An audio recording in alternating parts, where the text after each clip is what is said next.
Chef Nina Parker. So Nina, when did you decide to become a chef? Wow, well thanks Percy for having me. This is such a pleasure to have you in my house. When did I first start wanting to be a chef? I think it was when I left university and I joined this kitchen called Lanima in Liverpool Street. And I just thought, oh, this could be fun, it's creative, and I loved how colourful all the dishes were and the produce. It was an Italian kitchen. And it was just, yeah, I kind of thought, oh, maybe this is something I might want to do because I loved art and I felt it was another kind of world but creative. And yeah, it kind of just all stemmed from there. I was there I did a stage, which is like work experience in kitchens. And then I got a job 2 months in. It was like a 7-month stage, and then I thought, oh, this maybe is the place for me. This is you. Yeah. Well, like, what kind of cuisine do you like cooking most? Do you have a signature dish?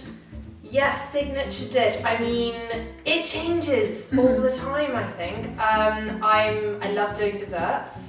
So I sort of started when I left working in kitchens. I ended up getting an ice cream van. So I have a real thing for ice cream, good quality ice cream. So did you make it yourself? Yes. So made it myself. I feel like there's nothing better. Just good quality ingredients.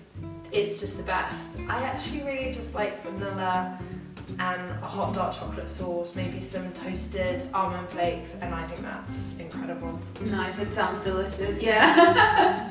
And what would you say like the highlight of your career has been? Like, the highlight maybe, well, there've been a few. So I'm probably getting my first book deal, which was a 2-book deal, which was this Nina Saint-Tropez and Nina Capri book. I felt like I'd won the lottery and felt very lucky. So I'd say that.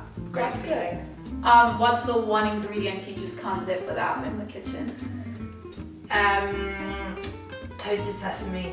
I love that. Anyone that follows me, actually coriander as well. I know it's controversial, some people don't like it, but I would say those two. Perfect. And like, what are the kitchen tools you use most in your kitchen?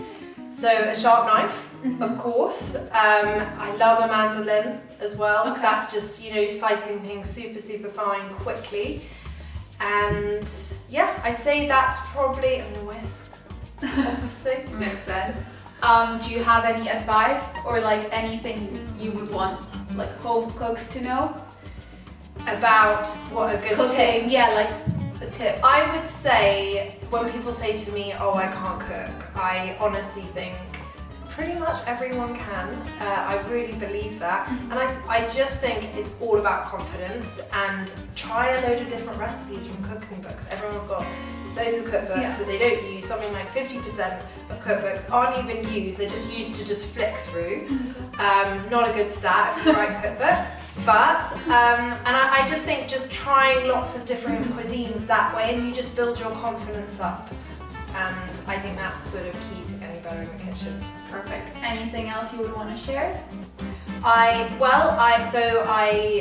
read this book called Saucy last year, and I kind of leading on from that, I've created some saucy products which are launching in January, and they're 4 different products. One's a chili oil, chili sambal, peanut salsa, and smoked pesto. And they're all plant-based, they all cater different strengths of heat, mild spice to no spice for those people that can't handle it. And really it's just to put on everything. So if you're wanting to be healthier, firstly if you are vegan, they're great, but they can be put on meat, fish, great with eggs or pasta and noodles. And it's really just to vamp up the everyday cooking and make it really exciting, because that's what I'm always trying to do. Perfect.